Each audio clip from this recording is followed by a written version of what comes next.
I'm Thomas from Beatbugs, and yes, I need a presenter. I'm the grandson of a fisherman, and I was always impressed by how many big fish my grandfather would catch.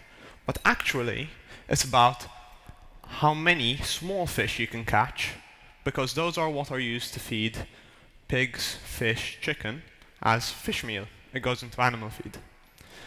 There's a lot of fish in the sea, but there's not enough to feed the livestock that will have to feed a growing population. And that's where insects come in.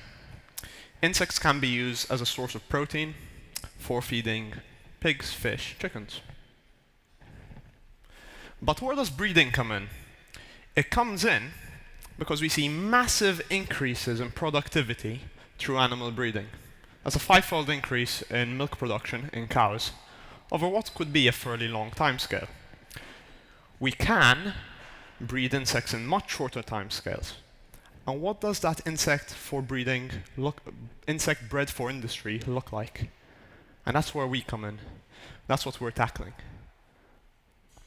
And we're tackling it because there's a growing industry for insect farming. There's a lot of investment going into scaling and automating around what is a wild type insect, mainly the black soldier fly. You can feed it food waste, agricultural waste, turn it into protein source, again, for feeding pigs, fish, chickens. Agri-Protein, down in South Africa, have said they want to build 100 facilities by 2024. Skretting, a fish feed producer in Norway, has said we are up for 100,000 tons of insect protein in around 3-4 years' time through 5 producers. EU legislation has opened up. You can now feed insects to fish. In the States, you can now feed insects to chickens. So it's all coming. But we're still working with this wild type insect. It's not really optimized. It's not there yet. What we do is optimize. We create new breeds. We take plain bugs and turn them into beta bugs by using the best in practice from plant and animal, biotech and breeding. We create genetic diversity, we identify traits within it, and then we evolve, we push the bug even further through selection procedures. And that's where it is. But what does that mean in practice? It means taking an industry and doubling its output without building any more capex-intensive farms. We can create the genetic software for farming hardware. Breeding is the scalable bit in the animal livestock industry, I would say. You create a strain, you work with your partner farms, you give them the strain, you lease it out. They get a benefit, you share in the benefit. We'll start off realistically with a fixed fee, and then eventually you move to a fixed fee and royalty model, where it's this partnership.